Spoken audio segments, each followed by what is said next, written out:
நற்செய்தி வாசகம். நானும் கடல் மீது நடந்து உம்மிடம் வர ஆணையிடும்.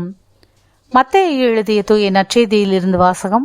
அதிகாரம் 14, இறை திருவசனங்கள் 22 முதல் 36 முடிய. அக்காலத்தில் இயேசு கூட்டத்தினரை அவ்விடத்திலிருந்து அனுப்பி கொண்டிருந்தார். அப்பொழுது சீடரையும் உடனே படகேறி தமக்கு முன் அக்கறைக்கு செல்லுமாறு அவர் கட்டாயப்படுத்தினார். மக்களை அனுப்பிவிட்டு அவர் தனியே இறைவனிடம் வேண்டுவதற்காக ஒரு மலையின் மேல் ஏறினார். பொழுது சாய்ந்த பிறகும் அங்கே அவர் தனியே இருந்தார். அதற்குள் படகு கரையிலிருந்து நெடுந்தொலை சென்று விட்டது. மேலும் எதிர்காற்று அடித்து கொண்டிருந்ததால் அலைகளால் படகு அலைக்கழிக்கப்பட்டது. இரவின் 4ஆம் காவல் வேளையில் இயேசு அவர்களை நோக்கி கடல் மீது நடந்து வந்தார். அவர் கடல் மீது நடப்பதை கண்ட சீடர் கலங்கி, ஐயோ பேய் என அச்சத்தினால் அலறினர். உடனே இயேசு அவர்களிடம் பேசினார். துணிவோடு இருங்கள், நான் தான், அஞ்சாதீர்கள் என்றார்.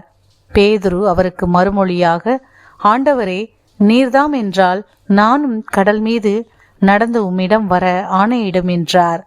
அவர் வா என்றார். பேதுருவும் படகிலிருந்து இறங்கி இயேசுவை நோக்கி கடல் மீது நடந்து சென்றார்.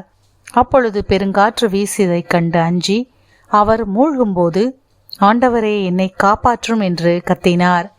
இயேசு உடனே தம் கையை நீட்டி அவரை பிடித்து, நம்பிக்கை குன்றியவனே, ஏன் ஐயம் கொண்டாய் என்றார். அவர்கள் படகில் ஏறியதும் காற்று அடங்கியது. படகில் இருந்தோர் இயேசுவை பணிந்து, உண்மையாகவே நீர் இறைமகன் என்றனர். அவர்கள் மறுகரைக்கு சென்று கெனசரேத்த பகுதியை அடைந்தார்கள். இயேசுவை யாரென்று அறிந்துணர்ந்த அவ்விடத்து மக்கள் சுற்றுப்புறம் எங்கும் ஆள் அனுப்பி எல்லா நோயாளர்களையும் அவரிடம் கொண்டு வந்தனர். அவரது மேலுடையின் ஓரத்தையாவது அவர்கள் தொட அனுமதிக்குமாறு அவரை வேண்டினர். தொட்டவர் யாவரும் நலமடைந்தனர். ஆண்டவரின் அருள்வாக்கு. கிறிஸ்துவே உமக்கு புகழ்.